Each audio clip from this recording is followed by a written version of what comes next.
How'd you guys get comfortable? Colonel Ross, Clint, it's wonderful to see you again. Thank you.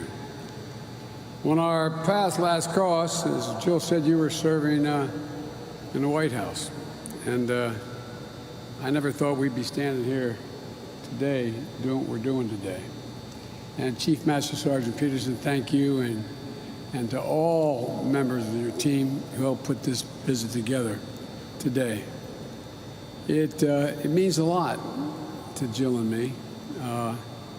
When I was Vice President and as Chairman of the Foreign Relations Committee, we tried to visit almost every major military base in the country and as Vice President around the world.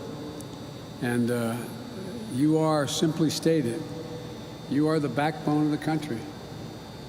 You're the backbone of the country.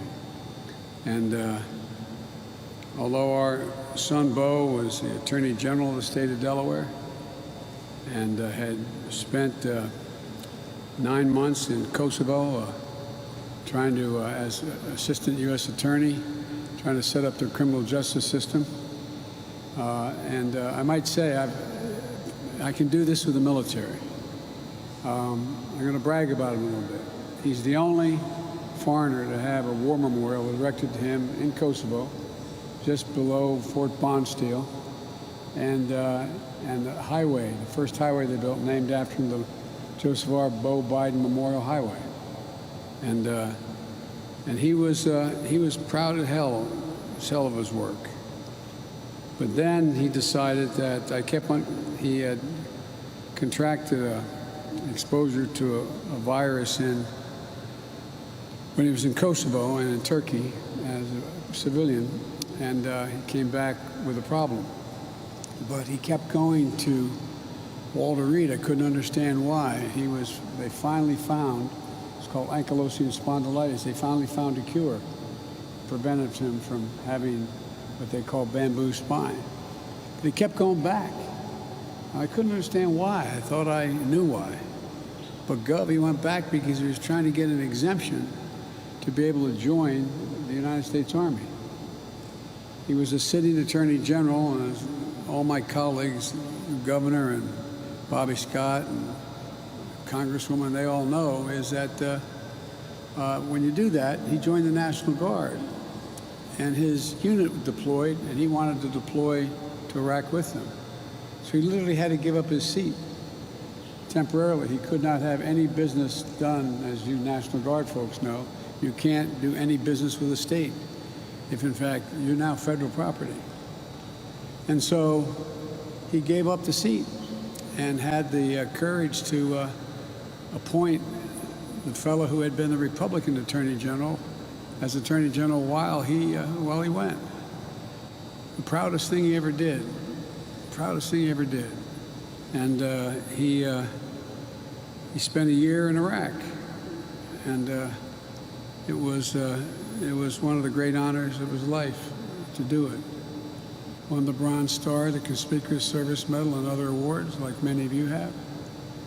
But he never, ever talked about it. I remember we had an event at the White House. I shouldn't be talking so much about my son, but I'm not going to apologize for it. We had an event for Iraqi veterans at the White House. And the president, without telling me or Jill, invited Bo to be there with another 75 soldiers and sailors and airmen. But he wouldn't wear any of his decorations. And General Odierno called him, he served under him, and said, put them on now. Swear to God. Walking out of the VP residence, he wouldn't put them on until then. That's the first time I ever saw the Bronze Star on him. What I'm telling you that is like a lot of you. You do your duty. You don't expect anything for it except get a little respect. It deserves so much more. There's so much more. And, I'm honored to be joined today by Governor Northam and by two great representatives of the Commonwealth, Congressman Laurie and Congressman Scott. And I want to thank thank you for all that you do to represent these service veterans, because they're devoted to you. Their family members, the caregivers, survivors will call Virginia home. I'm especially honored to share the stage with Brittany and Jordan and Nathan and Margaret Catherine. I love those barrettes in her hair, man. I tell you what, and look at her. She looks like she's 19 years old, sitting there with her, like a little lady with her legs crossed. Brittany, you're doing triple duty as a veteran, a military spouse, and a teacher. And kids, thank you for being there for your mom. I can remember all those times, and all of you remember the spouses when your husband or wife are deployed. Every morning you wake up, you say that little extra prayer while you're drinking your coffee. You just spend a little more time wondering. And, you know, you make up 1% of the population. You're defending 99% of the rest of us. And we owe you. But you do your job so gracefully, you hardly ever say anything about what you're doing. But it matters. It matters to your families for that time we're sitting across from an empty chair at the kitchen table, on the dining room table, for those birthdays or Christmases or holidays where they're gone. You know, there's a famous English poet who said, "They also serve who only stand and wait." Also serve, only stand and wait. I know Major Bean, having been deployed to Afghanistan during the pandemic, has only made everything much harder during the pandemic. I want to thank you so much, your entire family's service to our country. You're all incredible. You so underestimate how important you are. There's nothing that Jill and I enjoy more than spending time with our troops here and abroad. You're stationed here in the United States or deployed around the world. I've been in and out of Iraq and Afghanistan over 25 times. And I've seen, I wish everyone could see what you do when you're there. I wish they could see every day how you saddle up, how you jump in that cockpit. Just see, no, you're just doing your job. Not to mention all the troops I've had a chance to visit in the Middle East and Europe and the Indo-Pacific region. We've traveled all over. Jill's traveled all over with me on her own visits to service members in Iraq. I think she's the only second lady ever to go in the middle of a war zone because she wanted to be there and see it. I always want you to know, always, that the issues you and your family are facing, we need to know how we can support you better. I mean it sincerely, from the bottom of my heart, support you better. There's a reason for that. As I said, we Bidens are proud to have family in the military. And our son Bo's service was among the achievements, as I said, he was most proud of. My heart swelled seeing him in uniform. When I went into Iraq, I was there 5 times when he was in Baghdad. And I remember the first time I saw him, his name was Hunter. So what in the hell happened? Anybody give me any special favors because my vice president's my dad. He got permission to put a different name tag on. I also remember what it was like to listen to him talk about the needs that people had when he got back home. About all the folks he served with who came back with post-traumatic stress. And he was back being Attorney General and having to deal with it. But here's the point. You do so much and you ask for so little. You know, our experience is a fraction of what so many of you and your families have gone through. A family like Brittany and her kids. You're an absolute best America has to offer. Our heart, our honor, your solid steel spine. So my message to all of you is quite simple. Thank you. Thank you. Not thank you for your service, just thank you for who you are. because it's contagious. Thank you for choosing a selfless service to your country. I know we have mostly soldiers and airmen in attendance today, but there can be a lot of friendly rivalries on the base. Each branch has its own proud, cherished traditions and culture. I know how proud Langley is of the premier fifth-generation F-22 Raptor wing. Oh, God, I'd love to go up in one of those. I asked, I'm your commander-in-chief. Why the hell can't I command you? Let me go up with you. But, they won't let me do that. But Fort Eustis hosts one of Army's busiest airfields, which is led by the Air Force, primarily used by the Navy. It's all about as joint as it can possibly get. Every day, the more than 20,000 members of the Air Force and Army, along with civilian personnel, come to work with a shared mission. No matter which branch of our armed forces you proudly represent, you're part of the greatest fighting force in the history of the world. That's not hyperbole. The greatest fighting force in the history of the world. You're integral to the most powerful nation in the world. There's been no Army, Navy, Air Force ever like you, or Marines. Here at Joint Base Langley-Eustis, you enable the success of our mission around the world. You provide intelligence support and air power. You ensure our soldiers and airmen are ready, trained to deploy the COCOMs around the world, including this year, adhering to COVID-19 safety protocols and quarantines before troops ship out in order to minimize the spread of the virus. Know that many of you deployed yourselves, probably more than once. Over the past 20 years, our volunteer force and our military families have made incredible sacrifices for this country. Early in my term as vice president, I traveled overseas. I'd sometimes meet servicemen and women who were deployed their fourth, fifth, sixth times. Remember going into Baghdad. And those of you who had to fly in, you'd do those circular deals so we wouldn't get shot at and we wouldn't get hit. I walked up in the cockpit of a Silver Bullet that they had me in. And I said, how many, there were 5 people in the cockpit at the time, load master as well. I said, how many is this your first tour? Nobody raised their hand. How many the second tour? Nobody raised their hand. Third tour, 2 raised their hand.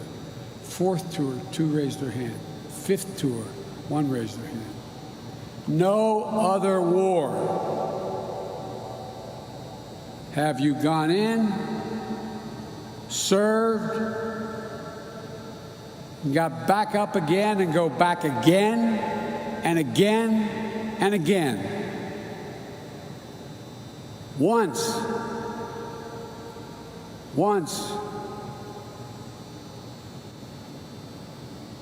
wiping the blood off a seat-em-up armor Humvee is enough to get you focused.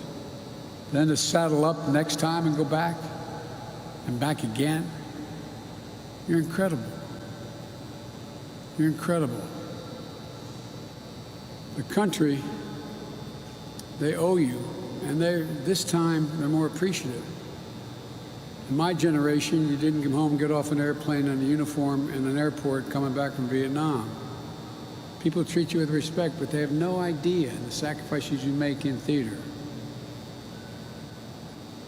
As we get close to bringing down the longest war drawdown in American history, our troop presence in Afghanistan, I want to recognize the significance, too, of what all of you, the United States Armed Forces, have accomplished in the past 20 years.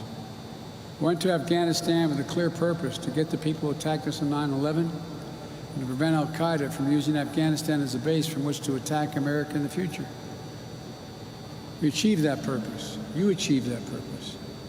Year after year, deployment after deployment, American troops pursued the terrorist threat through some of the most unforgiving terrain on the planet. I have now had the pleasure, as they say, of being in every part of Afghanistan, from the FOBs up in the Konar Valley, down south, looking at all those poppy fields and all in between. It's one godforsaken landscape, but you all just showed up and did your job. And to help make sure there hasn't been another attack from the homeland, from Afghanistan, for the last 20 years. And you never gave up until we delivered justice to Osama bin Laden. I got criticized after 9/11 for saying we'll follow the son of a bitch's gun to the gates of hell till we get him. It's exactly what you did. It's exactly what you did. You got him. And now as we draw down, we're also going to focus on the urgent work of rebuilding over-the-horizon capabilities that will allow us to take out al-Qaeda if they return to Afghanistan. But to focus on the threat that is metastasized. The greatest threat and likelihood of attack from al-Qaeda or ISIS is not going to be from Afghanistan. It's going to be from 5 other regions of the world that have significantly more presence of both al-Qaeda and organizational structures, including ISIS. We're going to update our security stance and turn our forces to the threats that will dominate our future to ensure the security of the American people for decades to come. But we'll never, ever, ever forget the terrible cost that we've paid as a nation. Many of you likely have lost friends and colleagues in Afghanistan and Iraq. I know this is personal to you, especially as you head into Memorial Day weekend. We as a nation will always remember and pay tribute to those we lost. After I announced my decision to end the war in Afghanistan, the first thing I did was visit Section 60, Arlington National Cemetery. Just walk through those headstones. Seen all those stones. Our son did not die in Iraq, but he came back when as an incredibly healthy young man and came back with a severe brain tumor because his hooch was just downwind from those burn pits. I don't know if that's the reason, but he came home. It was just a matter of how long he lived. I still carry with me every single solitary day. I have my staff since the war began. I have my schedule. In the back of my schedule, it says U.S. Daily Troop Update. U.S. troops died in Iraq and Afghanistan. 6,927. Not over 6,000. Total fallen angels across the board, over 7,000. Every one of these lives lost is a tragedy. An empty seat at the dinner table. A missing voice at the holidays. Every one of them left behind a whole community. Not just one, a whole community. We can never repay that debt. But I promise you this, to all the Gold Star families across the country, we will never, ever, ever, ever forget. Each year, Memorial Day offers us a chance to reflect on the enormity, the sacrifices that generation after generation of Americans has made, and the responsibilities that we bear, citizens bear in return. I've said many times, it used to get me in trouble 25 years ago, 30 years ago in the Senate. So America has many obligations. We only have one sacred obligation. Obligations to our children, to the elderly, and so many more things. Only one sacred obligation. It's to prepare you when we send you into harm's way with everything you need. Care for your families when you're gone. When you come home, care for you and your families and the needs that may be a consequence of a war. We owe it. We owe it to you. We particularly owe it to the memories to affirm the very best of what America stands for, to uphold honor and democratic values that are the foundation of the strength of this nation. You know, I sometimes get criticized for saying what I deeply believe, having done this for the bulk of my life. We're in a battle between democracies and autocracies. The more complicated the world becomes, the more difficult it is for democracies to come together and reach consensus. I've spent more time with President Xi of China than any world leader has. For 24 hours of private meetings with him, with just an interpreter, 17,000 miles traveling with him in China and here. He firmly believes that China, before the year 3035, is going to own America,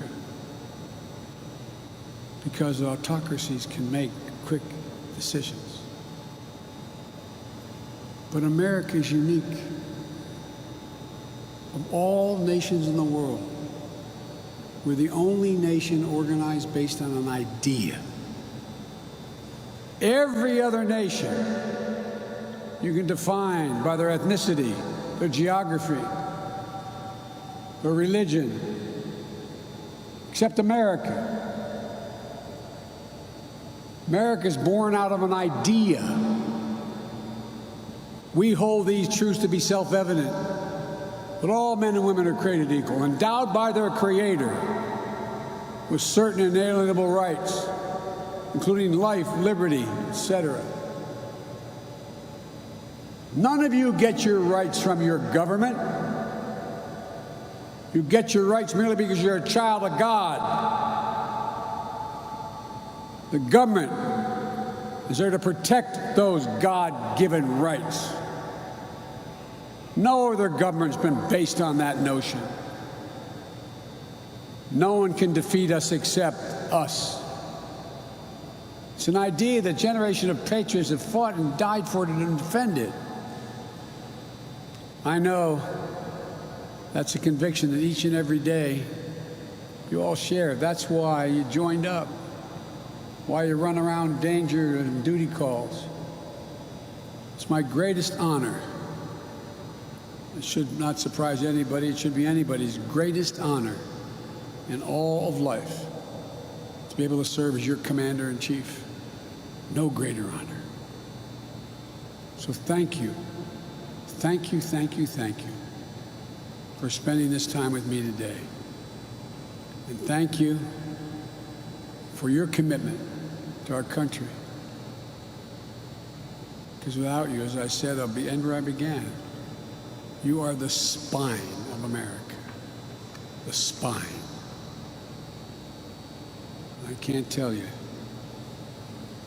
how much it matters. I think you underestimate. It's the consequence of who you are and what you do. So thank you. May God bless you. And may God protect our troops. Thanks.